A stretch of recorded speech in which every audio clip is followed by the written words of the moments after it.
Welcome to another episode of Marketing School. I'm Eric Sue. And I'm Neil Patel. And today we're going to talk about how conferences will lose you money unless you do this. Most people attend the wrong conferences. I'll give you the perfect example of this. There's conferences like e-tail, I think it's called e-tail, right? Or Internet Retailer. IRCE, yeah. There's one that you have to pay a lot of money for. Internet Retailer Conference? I think that's it, or shopping, or whatever it is. Shop.org.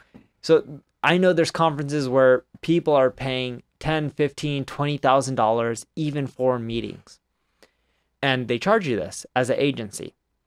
Here's what I learned about conferences. I've spoke at a lot. Just because you speak, even if you get paid to speak, doesn't mean you're going to generate an ROI, because a lot of times the audience could be the wrong fit.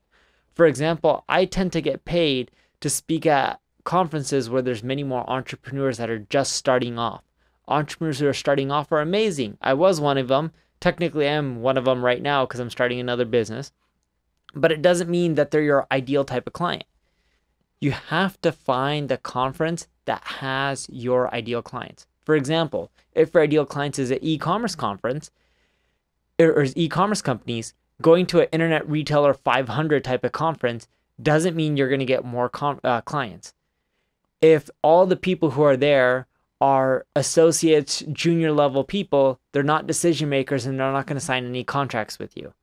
But if you go to another type of event that has directors and VPs and owners of these bigger companies, you're now meeting the right type of people and you could potentially close a deal. It's not about attending the biggest event or what people consider highly relevant. It's all about attending events where your ideal buyer is.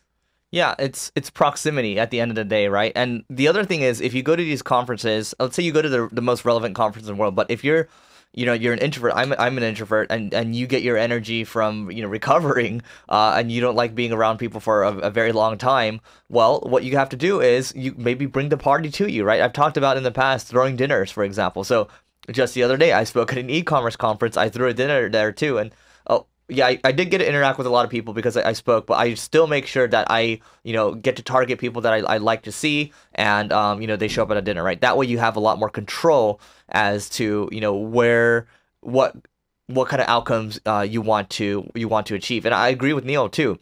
It's, if you are like a SaaS company or a SaaS marketing agency, maybe you go to SaaS conferences, or if you are into e-commerce, you go to e-commerce conferences. But don't try to go to every conference in the world, because you're gonna lose a lot of money, you're gonna lose a lot of time, and you're gonna get fatter because you eat so much when you travel. I'm telling you right now, I've been traveling the last 2 weeks.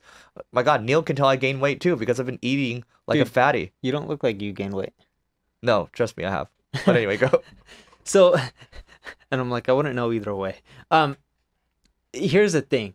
When you go to these events, don't focus on the bigger ones. Focus on the smaller ones. When people have 100 attendees max, it's much easier to close a deal than it is when someone has 1,000, 2,000. I know that sounds counterintuitive, but the smaller events, you actually get to spend time with the attendees.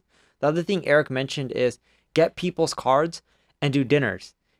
Not even just dinners. You can do dinners, you can do follow-up meetings, you can do follow-up calls, whatever it may be, but it is all about the follow-up.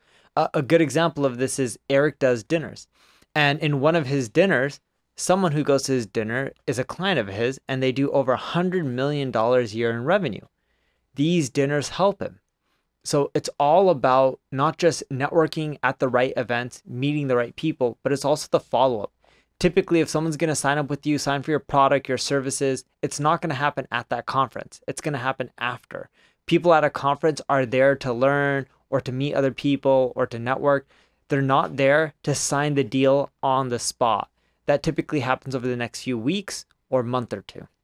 Great. And by the way, if you're going to throw the dinners, don't be tacky. Don't act like, you have some kind of ulterior motive, because people can smell it from a mile away. And honestly, when I do these things, it's not like I'm looking for something. Honestly, a lot of people end up doing business with each other, and that's completely cool, right? Like that's like you giving back, you helping other people. That's kind of life. Like that's the point when you start a business, you give and then you get back.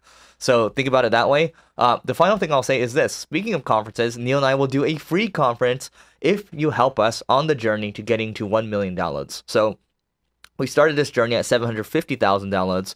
Now we're on track for about 850,000. So thank you. You guys have been supporting us. Go to rate, review, subscribe this podcast. Go to marketingschool.io/stats to check our progress.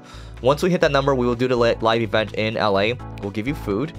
There's food, there's drinks, everything. We're going to record it as well if you can't make it there.